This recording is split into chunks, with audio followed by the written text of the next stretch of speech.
Hello friends, welcome back to channel. இது உங்கள் JRU. ஒரு சூற காத்து காத்து காத்து என்ன பார்த்து சூற காத்து காத்து. ஸோ இன்றைக்கி நம்ம சூர்யா அவர்களோட நடிப்பில் சிவா அவர்களுடைய டைரெக்ஷனில் வந்த கங்குவா படத்தை பற்றின ஒரு சின்ன ரிவ்யூ வீடியோ தான் பார்க்க போகிறோம். ஆமாங்க, கங்குவா வந்து பார்த்திங்கன்னா தமிழ் சினிமாவில் மிகப்பெரிய ஒரு செலவு பண்ணி ஒரு 1000 கோடி கன்ஃபார்ம் அடிக்கும் அப்படின்ற ஒரு நம்பிக்கையோடு வெளிவந்த ஒரு படம். ஆமாங்க, இன்றைக்கி தான் படம் வந்து ரிலீஸ் ஆச்சு. ஸோ படத்தை பார்த்துட்டேன்.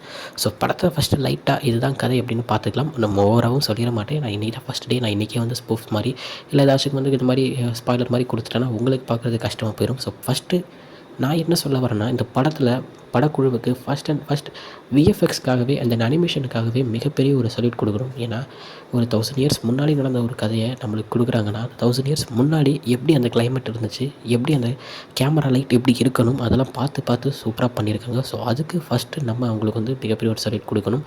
அதே நேரத்தில் பார்த்திங்கன்னா ஒரு 2-3 சீன்ஸ் இந்த மாதிரி அனிமல்ஸ் வர சீன்ஸ் எல்லாத்துலேயுமே அந்த அனிமல்ஸ்லாம் ரியலாக இருக்கணும் அப்படின்றதுக்காக சூப்பராக விஎஃப்எக்ஸ் டீம் ஒர்க் பண்ணியிருக்காங்க. ஸோ அவங்களுக்கும் ஒரு மிகப்பெரிய ஒரு சல்யூட் தான்.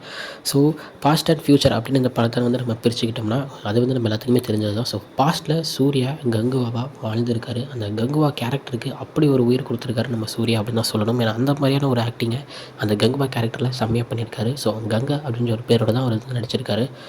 ஸோ ஒரு அப்போ உள்ள காலத்தில் இருக்கிற அந்த ராஜாக்களுக்குள்ளே நடந்த சில சண்டைகள், அந்த சண்டைகள்னால பிரிகிறாங்க. அதில் என்ன நடக்குது, அதில் என்ன எமோஷன்ஸ் இருக்குது, அந்த எமோஷன்ஸ் மூலிமா அவங்க நாடு என்னென்ன ஆகுது அப்படின்றத காமிச்சிருக்கிற சூப்பரான ஒரு படம் அப்படின்னு தான் சொல்லணும். அதே நேரத்தில் இப்போ இருக்கிற சுச்சுவேஷனில் ஏன் இந்த கங்குவா வந்து இவங்க கூட ரிலேட் ஆகுறாரு, அப்படி என்ன நடந்துச்சு இந்த சூர்யாவுக்கும் அந்த சூர்யாவுக்கும் அப்படின்றத சொல்கிற ஒரு விதமாகவும் படம் இருக்கும். ஸோ படத்தை பார்த்தவங்களுக்கு தெரியும். ஸோ இப்போது இந்த கதையில் வந்து பார்த்திங்கன்னா நம்ம வில்லனா பாபி தேவல் வந்து நடிச்சிருந்தார். சரியான ஒரு ஆக்டிங்கை சூப்பராக கொடுத்துருந்தாருன்னு சொல்லணும். மேக்ஸிமம் டைலாக்ஸ் இல்லைனாலுமே அவருடைய ஆக்டிங்கில் இருக்கட்டும், அவர் அந்த கண்ணு பார்க்குற பார்வையாக இருக்கட்டும், அதிலே சூப்பராக பண்ணியிருந்தார்.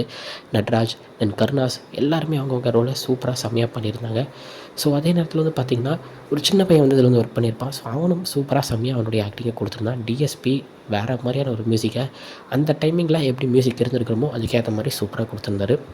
ஸோ நம்ம இந்த ஒரு சாங் வந்துச்சு, நெருப்பு சாங் மாதிரி. ஸோ ஃபயர் சாங், அந்த ஃபயர் சாங் வந்து பார்த்திங்கன்னா ஸ்டார்டிங்கில் யாருக்குமே என்ன இப்படி இருக்குது அப்படின்னு சொல்லியிருந்தாங்க. பட் ஆனால் நீங்கள் படத்தில் தேட்டர் எக்ஸ்பீரியன்ஸில் பார்த்தீங்கன்னா அந்த பாட்டு செம்மையாக இருக்குங்க. ஏன்னா சூர்யாவோட பெர்ஃபார்மன்ஸோட அந்த பாட்டு இந்த படத்துக்கு ஏற்றது, தேவைப்படுது அப்படின்றதுக்காக தான் கொடுத்துருக்காங்க. அதை சூப்பராக படத்தில் ப்ளேஸ் பண்ணியிருப்பாரு நம்ம சிவா அப்படின்னு தான் சொல்லணும். ஸோ படத்தோடைய ஃபஸ்ட் ஹாஃப் வந்து பார்த்திங்கன்னா 1.5 மணி நேரம் நம்மளா சருன்னு போன மாதிரி இருந்துச்சு. ஏன்னா இவ்வளோ நேரம் ஐயோ என்ன இப்படி லேக் ஆகுது அப்படின்ற மாதிரி இல்லாமல் இப்போ தான் ஆரம்பிச்சது அதுக்குள்ளே வந்துருச்சா அப்படின்ற அளவுக்கு கடை போச்சுன்னு சொல்கிறோம். ஸோ இன்டர்வல் சீனு தரமாக சூப்பராக செம்மையாக பண்ணியிருந்தாங்க.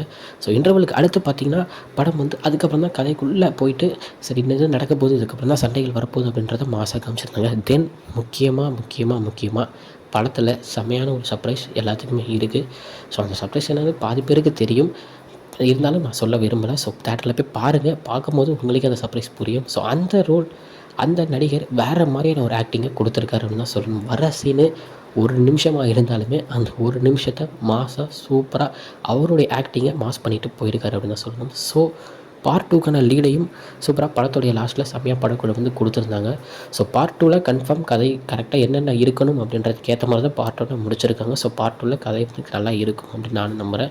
ஸோ படம் வந்து பார்த்திங்கன்னா நிறைய பேர் 2-3 ரிவ்யூஸில் நானும் கேட்டேன். எனக்கு தெரிஞ்சவங்களும் சொன்னாங்க இந்த மாதிரி நானும் ரிவ்யூஸ் பார்த்தோம்பா அப்படின்னு நிறைய பேர் சொன்னாங்க. பட் ஆனால் அந்த ரிவ்யூஸில் வந்து பார்த்திங்கன்னா இல்லை படம் வந்து சரியாக இல்லை, இந்த மாதிரி இருக்குது அப்படி இருக்கா நம்ம நிறைய பேர் சொல்லியிருந்தாரு, எனக்கு சொன்னாங்க. பட் ஆனால் நான் என்ன சொல்ல விரும்புகிறேன்னா, நம்ம போய் பார்க்கும்போது தான் நம்மளுக்கு அந்த படம் எவ்வளோ கனெக்ட் ஆகுது அப்படின்ற விஷயமும் நம்மளுக்கு தெரியும். ஸோ எல்லோரும் ஃபேமிலியோடு போய் பாருங்கள். ஃபேமிலியோடு பார்க்க வேண்டிய ஒரு சூப்பரான ஒரு என்டர்டெயின்மெண்ட் உள்ள, அதே நேரத்தில் நம்ம தமிழில் இப்படிலாம் நடந்திருக்கா, நம்ம நாட்டில் இப்படிலாம் இருந்திருக்கா அப்படின்றத லைட்டாக காமிக்கக்கூடிய ஒரு படமாகவும் இருக்கும். ஸோ பார்த்துட்டு எப்படி இருக்குது அப்படின்றத மறக்காமல் கமெண்ட்டில் சொல்லுங்கள். ஓகே ஃப்ரெண்ட்ஸ், இதுதான் இன்றைக்கி நம்ம கங்குவா படத்தை பற்றின ஒரு சின்ன ரிவ்யூ வீடியோ. இன்னொரு வீடியோவில் வந்து பார்க்குறேன். அது வரைக்கும் உங்கள்கிட்ட இருப்பது உங்கள் Jaswin. Bye friends. Next video மறக்காமல் நம்ம சேனலை சப்ஸ்கிரைப் பண்ணிக்கோங்க. பை.